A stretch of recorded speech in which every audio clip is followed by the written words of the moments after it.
changed a lot over the last 40, 50 years. And so there's a lot of confusion when it comes to water. And so now I'm going to give you a warning. You're at a point right now, you're almost at a point of no return. This is not information for the light and heart. With knowledge comes responsibility. And after your awareness is raised about water, you will be compelled to make serious changes. If you prefer to wear blinders, it's time to leave. Because now it gets serious. Is that okay? Yeah. I remember I heard this conversation. It scared the daylights out of me. But I was glad that I heard it because it changed my life. So here we have it. What's the big deal about water? Well, Aaron Brockovich thinks it's a pretty big deal. I know it's a big deal because I've experienced a difference in my life. I'm the mom of 3, the grandmother of 3. When I started having children, because I'm an only child, my mother died when I was 7 years old. My father was incarcerated for double murder when I was 9 years old. And my grandparents had already raised their children. And now here I am now, motherless, fatherless child, and an extra mouth to feed. And they took me in without ever saying anything negative. They never complained. They just did what they had to do for me. And I decided after watching my grandmother, who raised 11 children and her own brothers and sisters, due to her mother passing away because she was an alcoholic, that's 21 children. You know, I said I didn't want to do it that way. I wanted to have my children, but I wanted to have my children at least 4 years apart, so that while one was in college, I'd be paying that tuition. When the other one went in, I'd be paying that tuition. I was planning, but I wasn't consulting. Sometimes we get so busy planning, we forget about who we planning with. And so, to make a long story short, when I got pregnant with my second child, it was right on time, and I knew I was having a boy, and I gave birth to Damien on January 1st of 1993, and he lost oxygen at birth. And so my son was diagnosed as being a child that would be severely mentally retarded. That's the words they used. They predicted that he would never walk, he would never talk, he would never feed himself, he would never go to the bathroom. He would be dependent on me for the rest of his life. I look at that picture of me in the back there, and I say to myself, that really should be a picture of my son back there, because he's really the reason why I'm standing here today. When I saw this demonstration 13 years ago, my sponsor, Anna Wilshire, I got real excited because everything I had been giving my son, that you're going to see here today, was very acidic. And as a result of everything that I was giving my son that was acidic was causing him to regress, not to actually move forward, right? And so Damien is doing amazing today. He's 26, he's been on the water for 13 years. He walks, he talks, he feeds himself, he goes to the bathroom. He's doing a whole lot of everything that doctor said he would never do. And then I have a 17-year-old who's going away to college come August. Ooh, thank God. Yes. Oh, yeah. And so it has changed my life. And when I think about myself 17 years ago, which you don't know, or maybe you know, I was almost 300 pounds. So help me God. I was 268 pounds. I was a big, good-looking woman. I wasn't no big, ugly woman. You know, there's a difference. Y'all do know there's a difference right there. So I like to say I was anyway. But I just thought that I was big bone. I'm from South Carolina. That's just how the black woman is built. You know, she's going to be big and strong and forget about the belly and everything else, right? I was borderline high blood pressure, borderline diabetic, borderline high cholesterol, borderline everything. And then when I started drinking this water, not only did I lose waist, but I lost waist. I lost waist and waist. I lost them both at the same time. And so many of you that are sitting here, you think it's a big deal because you're likely taking some steps to improve your water already.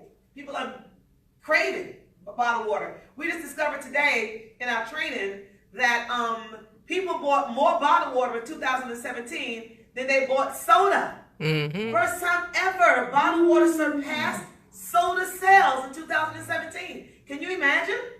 Yes. Because people are getting the message. They're starting to wake up, but is bottled water the answer? Water's a huge deal. Without it, what happens? We die. Going out in 14 days, it's a wrap. Our body is 70% water. Our brains are 85% water. Without healthy water, we get sick. 14,000 people die every single day worldwide.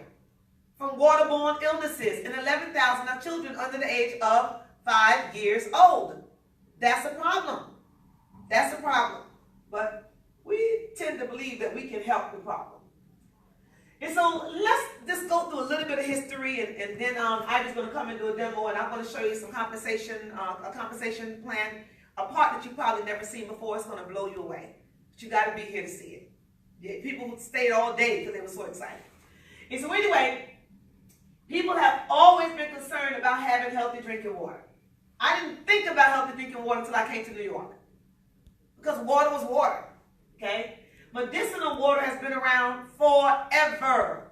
The water that was a part of the earth when the earth was created was medicinal water in the Bible, you know. And I'm not a minister, and I'm not here to try to preach anything to anybody. But what I want you to understand is that people used to just dip in the water and they were healed. You go and dip in the Hudson River and see what happens. I'm just saying, all right? I'm just saying. You can't even dip in your bathtub nowadays, right? And so medicinal water has been around for a long time, but people tend to think that bottled water is new. It's not new. They used to put this medicinal water in the bottle. Back in 1767, I'm talking about before America's independence, bottled water was sold for medicinal purposes by Jackson Spa in Boston for $1.75 a pint. So how long has bottled water really been around? Since 1767. Since 1767, for $1.75 a pint. Who could afford that? And so they tell you to drink half your body weight in water. That's a lot of money.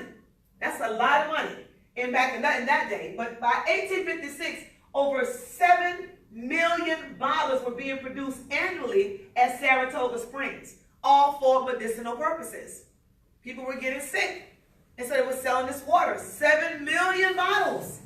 We're talking about by the year of 1856. So bottled medicinal water, it lost its appeal in the early 1900s, okay, when chlorinated municipal water was introduced as safe. Not too far after World War I, where chlorine was invented to kill soldiers during the war. Now we have no place to put it. Let's put it in the water, because at least we know it kills living organisms. The last time I checked, I was alive. What about you? So why? Why? And it's still happening. This is the early 1900s. There's more. By 1977, the World Health Organization warned against drinking tap water. Why did it warn against drinking tap water? Because of the chlorine in it. They said chemicals and known carcinogens. But Perrier was brilliant. You know, Perrier is the water, the one that we're buying today, we get today, is not the same as the one we got years ago. Because there's certain waters back in the day that was naturally carbonated. Did y'all know that? It was naturally carbonated. And so you didn't need to add carbonation to the water because it was already there. Now they're adding carbonation to the water. But this was naturally carbonated. They saw this whole thing with the chlorine in the water and people getting sick as a big fear factor. And they saw it as a big business opportunity. And they launched a $5 million marketing campaign, where they launched in the United States with this imported water. And who do they appeal to? You know, the lifestyle images, the yuppies, and the rest is history. Now the nightmare begins. Here it is. And so can water make you sick? If it's acidic, it can. If it's laced with chemicals, it can. If it contains known carcinogens, it can. If it is stored in toxic plastic, it can. And if it is robbed of minerals, yes, it can.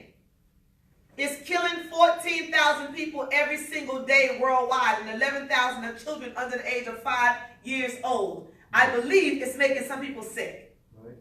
Malaria is real. Typhoid fever is real. And there's a lot more waterborne illnesses that many of us aren't even aware of. And we think this is a third world country situation. No. It's happening right here in the United States as well. Right here. Okay? And so let's continue. And so the reason why I know it's a problem, not only because in 2017, we sold more bottled water, not we, but the bottled water company sold more bottled water than soda. But also The average person spends almost $650 every single year on bottled water. But I want to ask this room a question. How many of us cook in this room? We've ever cooked? Anybody ever cook anything? Yeah. Mm-hmm. I mean, raise your hand at least. I mean, something that you boil water, make tea, something. Y'all never cook nothing? No, y'all got some good wives. Ooh. That's all right. You cook sometime? All right, thank you. You never cooked? No? But do you eat? All right. So let me ask you a question. What about this? Now, those of us that used to drink bottled water, how many of us ever cooked a pot of rice with aquafina? Designed it. Nope. What about, have you ever washed your hair with bottled water? Nope. What about a bath full of Polar Spring? Nope. A Polar Spring bath? No, right? Nope. We use tap water for cooking. We use tap water for bathing. We use tap water for everything. But then we drink bottled water as though our skin is not a living organism. Hello. Think about it. We get in the tub, and all of this water, and our skin is absorbing all those chemicals. And then we drink this, and we think that that's going to make a big difference. Wait till you hear about what's in those plastic bottles. And so the average person spends a lot of money on this stuff, and for what? For what? What do they know that you don't know? Let's talk about filtered home tap water. Filtered home tap or well water can decrease exposure to numerous known or suspected carcinogens and endocrine disrupting chemicals. Talking about BPA.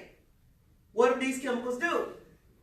We have more babies, now we talked about this earlier, being born today with both organs, penis and vagina, female and male organs than ever before. Why is that? BPA, they told us about this years ago. We saw this coming. Fish are being born with both sexes. The male fish have female organs, and the female fish got the male organs. You don't know what you're eating. And then you have the fish that's coming out with 6 and 7 eyes and frogs with 6 legs. Yeah. Oh yeah, some Star Trek kind of stuff going on with that. That kind of stuff. I'm telling you, it's real. It's real. And so with this stuff being in the water, it's not a joke. Because these plastic bottles take up to 1,000 years to break down and disintegrate. Why? Because they're using over 20,000 chemicals to produce these plastic bottles. Over 20,000 chemicals. And so they're using over 20,000 chemicals to produce these plastic bottles. And when they put the water inside the plastic bottles, the water is 185 to 190 degrees hot. So now what? Now you have these chemicals melting, and the chemicals are getting inside of the water, and they sent the water outside of South Carolina by the gas station when it's 110 degrees outside. And not only was it hot when it went in there, but now it's melting the plastic, and more chemicals are leaching inside of there. People go and buy it, put it in the freezer, drink it. And now when a woman is diagnosed with breast cancer, a man is diagnosed with prostate cancer, they take a biopsy, and they're finding some of the same chemicals used to produce this plastic inside of the tissue in the human body. That's a problem. It's a problem. And so unless the home water source is known to be contaminated, it's preferably to use filtered tap water instead of commercially bottled water. That's a fact. And so you see all this here? This is not fish. This is plastic. There's enough plastic in our ocean right now to cover the state of Texas not once. Almost 3 times. You know why? Because only 10% of the plastic, all the plastic bottles purchased every single day from all the people in the United States, okay? Only 10%, less than 10% of that plastic is being recycled. Less than 10%. And so where's the rest of it ending up? In our oceans, all over the place. And it's going to take up to how many years to break down? 1,000. I don't care how much Kenyan water you drink, you ain't going to be here 1,000 years from now, not in this body. Maybe another one, if that's what you believe, but not this one. Okay, so it'll still be here when we're gone. Okay, so municipal tap water. Very simply put, tap water is what? Recycled sewage. There's no such thing as black water, Latino water, Chinese water, Filipino water. Water don't have nationality. It don't have nationality. Think about it. Your water becomes my water, and my water becomes your water. There ain't nothing you can do about it. Every time somebody goes and get their feet scraped, they get their hair dyed, they get their hair relaxed, their hair permed. Some doctor goes and does surgery in the hospital and washes his hands afterwards. Blood is flying all over the place, operating room, and they're spraying the hoses down. They have drains in there, and they're spraying the water, and all of the blood or whatever else is going down the drain. You're washing meat, chicken, cows, goat, whatever. You're washing it in tap water, and you're cleaning the fat off of it, going down the drain. Guess where it's going? It's all going to the water treatment plant. There, the solids are sifted out, and then they treat the rest of the water, and then it's returned back to us. How many times can water be recycled before it's had enough? Every bit that went down the drain today is on its way to being recycled again. Tonight when you go home and you shower, you bathe, that water's going right back to be recycled again.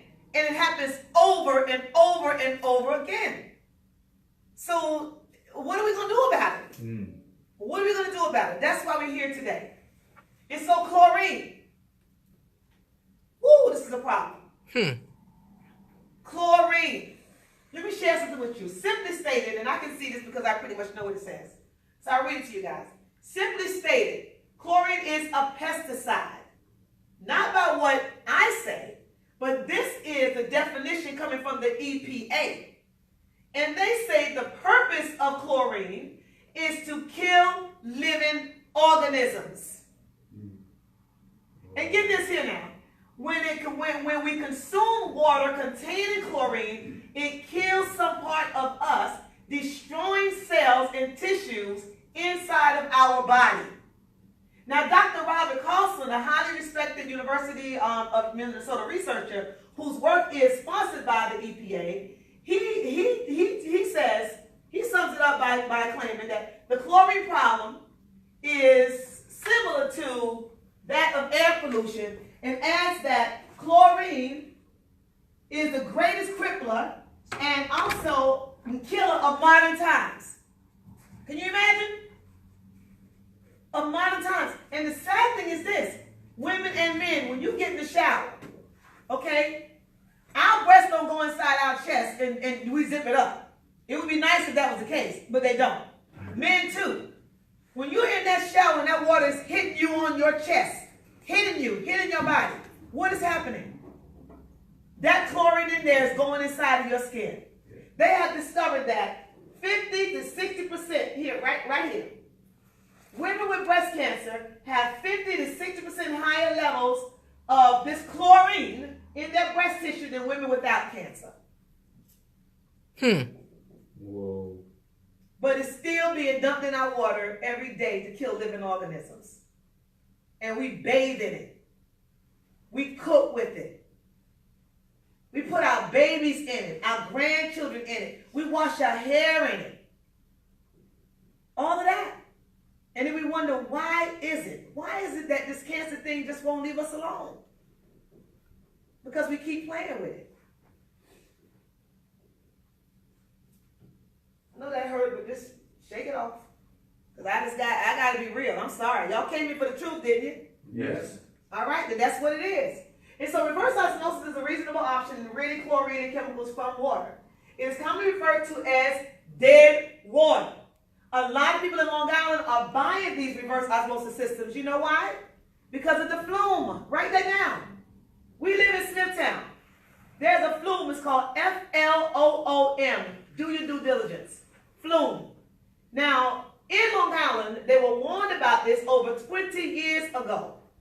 Like these chemicals that was dumped. My husband's been a plumber for over 35 years, and he remembered when they were warned, because the unions get warned about these things. It dumped into the ground and seeped all the way down in the ground, and now it's spreading, and it's almost, get this here, Reverend Dillon, almost to Massapequa. Wow. And so we're thinking that Brooklyn is changing because all the buildings, no, people are running from Long Island, they're running to Brooklyn because the water in Long Island is getting ridiculous. Whoa. They have pockets of people, women, ovarian cancer, the same types of cancers. Pockets of women, ovarian, pockets of men, prostate. Why is this happening? Chemicals are nothing to play around with. So you say, well, I boil my water. Okay. But when you boil chemicals, what happens? Those chemicals become more and more concentrated. And now you're drinking concentrated chemicals. That's why the pot turns black. Because it's the chemicals. So anyway, reverse osmosis is commonly referred to as dead water. Although many of the contaminants are removed through the process, it is like throwing the baby out with the bathwater because the source minerals have been removed as well. Water has absolutely no value to the human body with all the minerals removed. Reverse osmosis is very acidic and harmful to the human body, and studies have already shown that people who consume this water for a long period of time, they are likely to die early. Documented. Okay, well, what about the still water? Let's talk about the still water. You know, there's places in the world that you can't get distilled water without a prescription. You go to Jamaica, West Indies, they will not give you distilled water without a prescription. But here you can buy it anywhere you go. And why should that be allowed when you hear this? Distilled water is essentially mineral free and therefore is very aggressive in that it tends to dissolve substances that it comes in contact with. Many metals are dissolved by distilled water. Metals. So you're putting that in your body? Metals are dissolved. And then get this. Carbon dioxide from the air is rapidly absorbed, making the water acidic and even more aggressive. Even more aggressive. So the more mineral loss, the greater the risk of osteoporosis, osteoarthritis, hypothyroidism, coronary artery disease, high blood pressure, and a long list of degenerative diseases generally associated with premature aging as well. Distilled water is nothing to play around with. It's not a joke. And so why are we talking about this when this man here, Dr. Otto Warburg, made a discovery back in 1923, and I learned today that he's Jewish scientist, but I learned today that he actually healed Hitler. Hitler had throat cancer, and Dr. Otto Warburg, because of his discovery, was spared so that he could help heal Hitler. Can y'all imagine back in Europe? And of course he did. And he went on to receive the 1931 Nobel Prize winner for medicine. In his discovery that cancerous tissues are acidic, whereas healthy tissues are alkaline. We learned that no disease can live in an alkalized environment. And so if we know this, why is the number still going up for disease? Because the tissue, when you treat the tissue, you treat the body will do what it's designed to do naturally by itself. We know what to do. Alkalinity is in our DNA. Y'all understand that? Yes. Alkalinity is in our DNA. When you were being formed inside of your mom, that water inside of your mom, that fluid is alkaline. I don't know about you, but my cousin, water broke in my house many years ago. And I was walking in the kitchen, and I accidentally walked in, and she didn't tell me that water broke. And I went flying across the kitchen. I mean, it was so slippery. Have you ever been around somebody when their water broke? It was so slippery. It reminded me of the 11.5 water. I went flying. I'm like, girl, why didn't you tell me? She was there washing dish off and it broke. I can't do nothing about it right now. I'm not feeling no contraction. I'm like, we got to go to the hospital. And so anyways, after the baby's born, you give the baby to the mother, put the baby too close to the mother's breast, and what does the baby do? Latch on and start the nerves. How does the baby know? Because it's familiar, it understands. The same way a dog knows, the same way a cat would know, a cow would know. They all go to the mother and they start nursing the mother. They just know, right?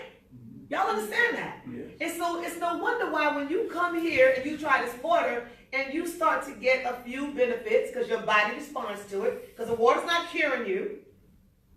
The water's not curing you. Okay, your body is doing the curing.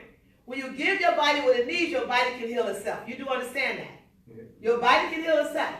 And so he got this award way back when, and we're still having major issues because people are still not listening to their bodies. And so important properties of healthy water. It must be pure and free of harmful chemicals. It must be alkaline, not acidic. It must have molecule clusters small enough to absorb. It must provide minerals, and it must have a natural antioxidant quality. Okay? And so the water solution. Well, you don't have to buy this technology. Those who don't want it, they can travel. There's only 1% of this water left in the world. And here's 3 of the places. And they still refer to it as miracle water or medicinal water, coming straight out of the earth. Lourdes, France, Hunza Valley in northern Pakistan, where women are having babies at 70 and 80 years old still to this day. Wow. Can you imagine? I couldn't imagine 80 years old being, I'm 7 months pregnant. No, I couldn't, no. Lord have mercy. I'm having twins, y'all. I'm in the anatomy meeting. No. And then also in Mexico. I know, I'm sorry. In Mexico. But get this, as soon as you leave and you go through customs in these countries and you get on JetBlue, they're going to give you designing. So now what you going to do? You're going to drink it, right? No. And you're going to try to find a cake machine when you get your feet on solid ground. I'm telling you. And so, or you can follow our lead. Follow our lead. I got my technology, oh my goodness, 13 years ago, and I don't regret it at all. I use my machine for everything. I have not used toothpaste in my mouth for 11 years. No toothpaste in my mouth. The dentist told me that I was going to have gum disease because I brushed my teeth, my gums bleeding. Oh, that's the sign of gum disease. My teeth don't bleed when I brush my teeth or my gums. And I use hard bristle toothbrushes. Wow. Okay? No blood. Hello. Washing clothes. You don't have to buy Tide anymore again. You can use 11.5 in the place of your laundry detergent. Beauty water in the place of your softener. Need to clean a stain, 11.5. Hello? And there's so many other benefits. Need to clean glass or mirrors, beauty water. Really simple. Amazing stuff. I'm telling you, it's more than just a machine. And so, I already told you where we come from. The word Canaan means return back to origin. And so what we do is we restructure our water, return it to the way that it was before we managed to contaminate it. That's all we're doing. We found a way to duplicate nature in the form of technology, and there it is. Right there it is. Nature in the form of technology. The same way the ocean is struck by lightning several times in a day. When we turn this machine on, the water has the same thing. It goes through it, it's slightly electrocuted, killing the parasites, dismantling the pharmaceuticals, returning them back to their original mineral state, and now you're getting good, clean, healthy, alkalized water. The medical term for it is electrolyzed reduced water. If you want to go do your due diligence, go to Google Scholar, and you'll see where a lot of scientists and doctors are researching this. They're still researching this. It's not a medical device in America, but it is a medical device in Japan. Here it is just an apparatus. It's an ionizer, okay? They call it whatever they want to call it. I know it gives my body what my body needs, my body can do what it needs to do, and it's been doing that for a long time. So how is Kenyan water different? Well, there's no comparison. It's the purest water available. That's a fact. Alkaline adjusted to combat acidity. Molecule cluster size drastically reduced for efficient hydration. And through ionization,